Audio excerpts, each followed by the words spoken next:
So good morning in Orlando. The Magic won last night's NBA lottery. They now have the first overall pick. Gonzaga's Chet Holmgren has drawn some comparisons to Kevin Durant with that 7-foot slim frame. Shannon, what do you think here? There are like 3 different ways teams could go. Do you think Orlando should take Chet Holmgren #1 overall? I don't. I just don't see the franchise-altering player. I see a tall, skinny guy that when he stepped up in competition that didn't play particularly well, Skip. In 9 games versus ranked opponents, he averaged 9 points a game, shot 49% from the field, 21% from the 3, and 60% from the foul line. And he has the nerve to say he has a chance to be a 50-40-90 guy. He did. He might be one of those Malcolm Brogdon type 50-40-90, average 15 points a game. Normally the guys, the Kevin Durant's, they're in the high 20s, 27, 28. True. Larry Bird was in the mid-20s, 25, 26. Steph Curry, Steph averaged like 30. So, yeah, you go ahead, man, you're the #1 overall pick. You can't give somebody 15 points a game and think that's going to be franchise-altering. No, especially with the way these guys are coming in now, Skip. I just don't see it. Actually, I like the kid from Auburn a little better. Yep. He seems to be a little bit more athletic, a little bit more solid. Standing up next to Chet last night on ESPN, I'm thinking, that kid's tall. He's a full 6'10". 10. Okay. Holmgren's what, 7'2", 7-ish. 7-ish? Yeah. But Skip, they list him at 190. If they list you at 190, that means you're probably like 185, 175. I see more Kristaps Porzingis than Kevin Durant. Okay. I hear everything. He did make an all-star team. He did. And he's called the unicorn. Yeah. I hear everything you just said.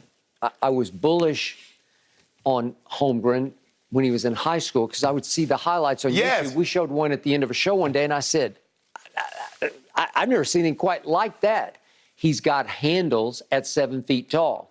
He can stroke three-point shots with form that looks textbook to me. So he's got a real pure shot to him. But I agree, against the good teams last year, every time I watched him, he was bad. He looked timid. Yes. And against Arkansas, when it got to in the Sweet 16 when I lost, they were calling some classic NCAA ticky-tack amateurish fouls on him. But he looked flat out overwhelmed. He dare I say, he looked a little scared against Arkansas because athletes are flying all around him, and he's like, I don't know if I belong out here.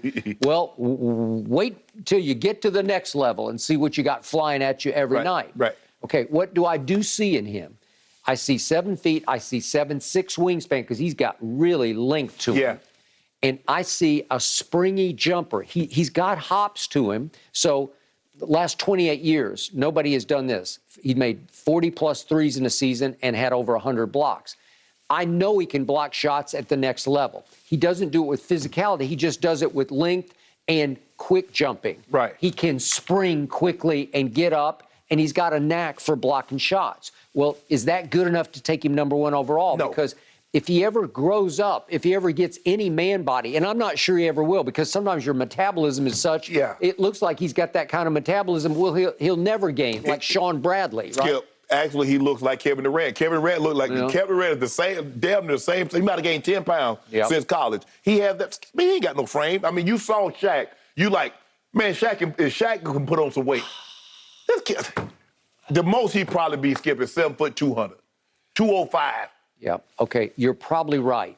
But if you're betting on the come, if you could take him as a project, I actually like Oklahoma City sitting in #2, and this is a Sam Presti special where he just take him and say, well, give me 5 years and I'll show you something here. Because the ingredients are there, maybe not to dominate, but to have a star. You know, actually, he's hoping Orlando take Chance so he can sit right there and take Jabari Smith. Okay, well, maybe. But right now, if I have to do it, if my franchise depends on it, I'm taking Jabari Smith because it's conventional wisdom. I see it, and I saw the plays that he made for Auburn, and I say that will translate. And the competition, I think, is a little better. Yep. And so for me, Skip, for what they get, Skip, they're a young team. Chet Holmgren ain't changing their fortunes right away. I mean, I don't think none of these guys, Banchero, the guy from Duke, I'm not over there. Everybody loves him, but I mean, there are games that he just disappeared. No, he didn't blow me away. No, he didn't blow me away. There were times, highlight-wise, Chet Holmgren blew me away. I just don't know if it translates to the next level because it's the level. I don't believe and you know what? It's a man's game. It's a strength game. It's a physicality game. It's what Jimmy Butler's preaching. Right. I'm going to run into you and see if you fall down. Well, is he going to fall down? Probably. He might break. He might break him too. Yeah, well, and what you call him? Porzingis stole Kevin Durant. He should not be the unicorn. That's Kevin Durant's name. Yeah, I agree. I don't know who gave him that name, but y'all gave him the wrong name. Skip, your Thunder certainly are sitting pretty in terms of the future and a stockpile of picks. It's going to be fun to watch what they do. What you calling? All right, we've got to talk about the current NBA when we come back. How is Luka going to look tonight against the Warriors? That's next on Undisputed. They need to recover their legs. The Mavericks are coming off a very tough 7-game tough series, even though Game 7 wasn't that tough for them. That tough for them, but there's still only a couple of days of rest. I expect Luka to do what he does. He's averaging about 31-10-7, 31-10-8 in these playoffs. I expect him to have that type of an average. The question is, who comes along with him? Will Brunson come along with him like he did the last couple of games? Can they get Dinwiddie involved? When Dinwiddie gets it going, Skip, they're a whole different animal, and you see the blowout took place. Dinwiddie came along with Luka in the first half to the tune of 21. Brunson came along with him in the second half, although Luka wasn't required to do much in the second half. And so that's the question that I have. Who are they going to probably, I'm thinking Wiggins will probably start out on Luka, but he ain't got enough bricks in his back pocket. Luka's stronger than people think, Skip. We see how he just, move bigger bodies. And Wiggins isn't the biggest body. No. Draymond is more of a in the post defender. He's not looking to, be on the perimeter and defend guys, although he can. And I would expect him to get into foul trouble if they late in the ball game. All bets off. All hands on deck. Draymond, you take Luka. But I believe they're probably going to start Wiggins on him. I don't know, might give him some of Kuminga because really nobody else. Clay is just not the same defender. And maybe he's a year away, 2 years away from the game, Skip, dealing with the injuries, torn Achilles, torn ACL. Obviously, we expected it to zap something out of him. But I'm going to take the Warriors, win game 1. In other words, we're going to spot them a game. Really? And then track them down. Track them down in 7. Track them down. Shannon Sharp predicting that the Dallas Mavericks, featuring Luka Doncic, are going to win a Game 7 in the Bay. And it happened before because I know a guy that did it. And the guy that he idolized did it. Really? And if the idol can do it, I can do it. Huh. Yeah. Well, does he have Kyrie Irving to make the last shot for him? Got Jalen Brunson and Dinwiddie, my Does he? Whew. Okay. Here's why I am reluctantly picking the Golden State Warriors, who I don't love. I don't love their front running, their showboating. That's what that is. Yeah, I don't love their hot dogging, but it's time to put up or just shut up. Yeah. Here's what I just saw. I saw Luka and company go to Phoenix 3 straight times and lose by an average of 19 points in those first 3 times in Phoenix. Yeah. That's a lot of points. Yes. If you had told me that Luka had gone in and just wiped out Phoenix and that Dallas had won in 5 games, I would be far more impressed, where I'd be saying, man. Man, you do realize that was the number 1 seed.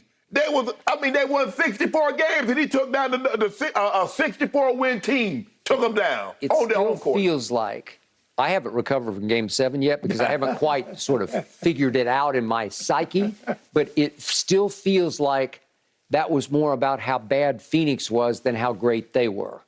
That I don't know what happened to Phoenix, but you want to talk about just hitting the wall? They look like they got washed overnight. 77 made shots. Brunson made shots. Dinwiddie made shots.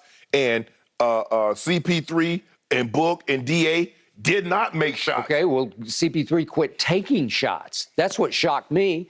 And Book looked just overrated. I don't know. This is Game 7 in your house, and he's been talked about as on the verge of superstardom. I didn't see it. He might be dealing with something. And then Ayton just, he just quits, basically. Yeah.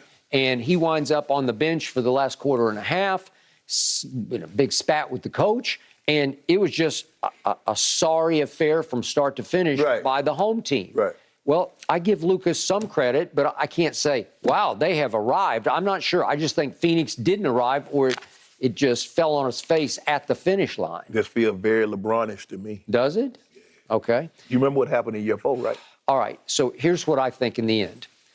This is going to be a three-point shooting contest. That's what it's going to come down to because that's what these teams do. They shoot threes.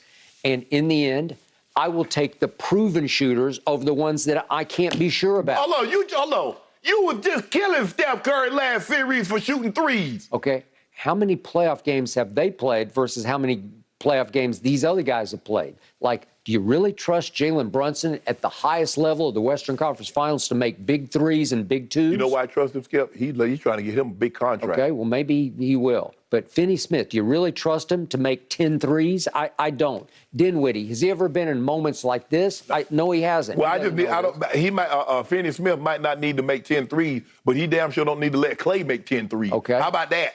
Has Bullock ever been in this kind of the heat of battle? Ooh, Bullock gonna put on Steph?